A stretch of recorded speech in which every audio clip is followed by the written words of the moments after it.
Well, so I fitted these taps, these two sets here. This is a I'm pretty sure that's an Aldi or Lidl, one of the two. Um, Check that, but either one of the two for like 40 quid. The guy said. The other one is from the internet, Vapacent. Now that's the one that's giving me trouble. This was a fairly easy to do thing, and I'll kind of explain why. The other one's more difficult. Now it could be partly my fault that I made it difficult, but the old tap hole is the same size as that one. And I didn't think about measuring to see what size it was. I just shoved that one in there and it fit. The problem was the connectors coming out of the bottom of the tap.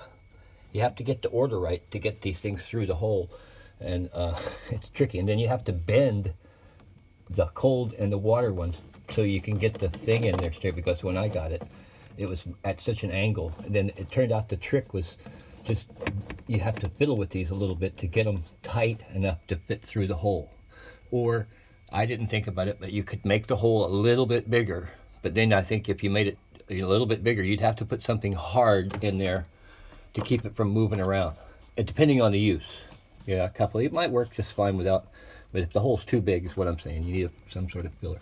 So that's the tricky part, is that getting those things in there. Then you have the weight down here. But what I did was the pipes were coming out of here, going to the old taps. I just cut them off at a nice place where I could put an isolating valve. So I put 2 isolating valves on there.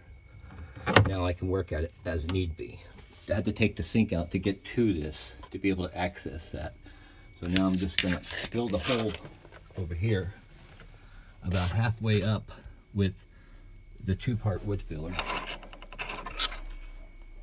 Ultimate wood filler. Let that dry, and then I'll be able to press down on it and then get the other stuff in to top it off. And then put some sealant.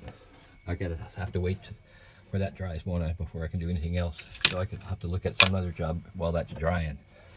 The only thing I did was I got the hot and cold mixed up, so I've had to switch them, which is fairly easy, but I'm not impressed with the water pressure. Now if you have a gravity feed system, these little thin hoses are going to really reduce your flow.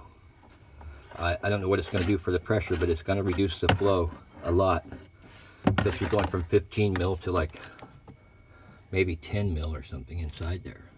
So you know, you might have to think of something else to make that flow. I don't know how you're going to do it, because it's always going to be only a certain size up there. You can't make that any bigger. So this, it is what it is. Let's see if they like it. It's going to be a big improvement over what was there. So I think that's it for now, and talk to you later.